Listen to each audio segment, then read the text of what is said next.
పేరు doctor M Bhikshapathi. నేను associate professor in medicine. Area hospital జనగాంలో నేను నా యొక్క డ్యూటీ చేస్తున్నా. ఒక ఇంపార్టెంట్ విషయం మీ అందరికీ షేర్ చేసుకోవాలనేది ఒక ప్రథమ ఉద్దేశం.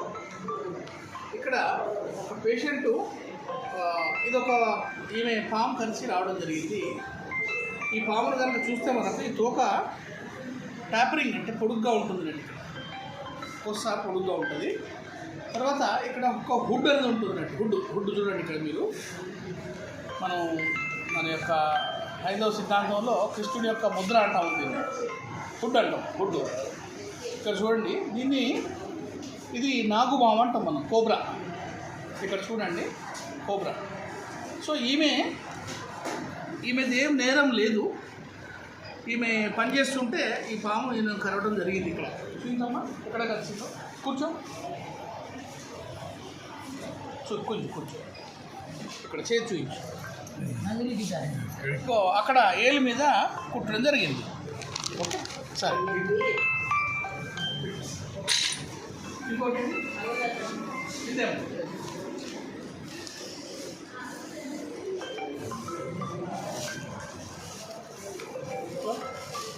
ఈ ఫోన్ తీయమ్మా పక్కన.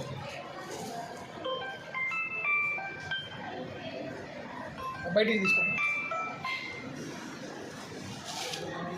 ఇక్కడ ఇంకొక పేషెంటు మనకుంది.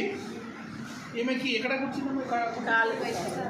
ఇక్కడ మనకు ఇక్కడ చూస్తే ఏం మరకలు లేవు. అక్కడ ఇంకొక పేషెంట్ కనుక చూస్తే మొత్తం చేతికంతా రక్తం. ఈవెన్ కుట్టిన పాము కనుక చూస్తే అన్ని కట్లు ఉన్నాయి దీనిపైన.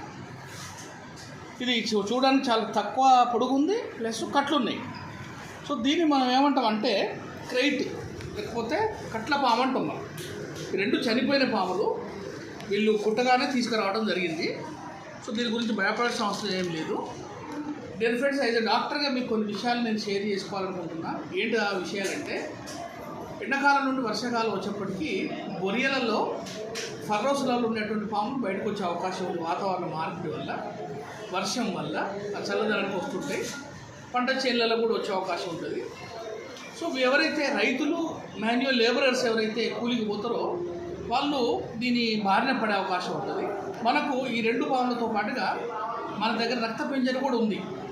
రక్త పెంజర చాలా తక్కువ పొడవు ఉంటుంది, కొద్దిగా లావు ఉంటుంది. ఆ తల మాత్రం త్రిభుజాకారంలో ఉంటుంది. త్రిభుజాకారం.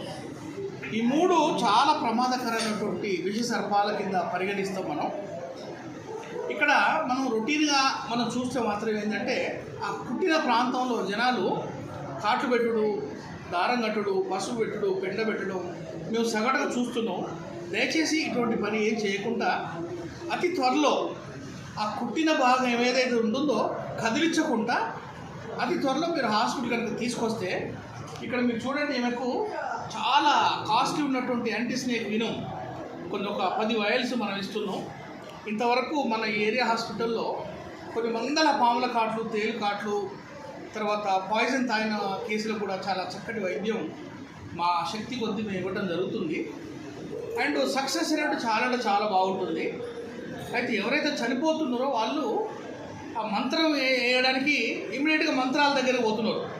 సో మంత్రం దగ్గర కొంత టైం, ఆ పసుపు పెండబెట్టి అదొక టైం, ఆ లేట్గా తీసుకురావటం వల్ల మంత్రం పైనుండి కిందికి దిగుతుందని దిగు అని చెప్పుట్లా యాపాకు తినిపించుంటే ఇదంతా టైం వేస్ట్ అయ్యి ఆ వాళ్ళు మాత్రమే మనకు చనిపోతున్నారు. మిగతా వాళ్ళు ఎవరైతే బుద్ధిగా ఎటువంటి పని చేయకుండా ఇమ్మీడియట్గా తీసుకొస్తే మాత్రం చక్కటి వైద్యం అవుతుంది.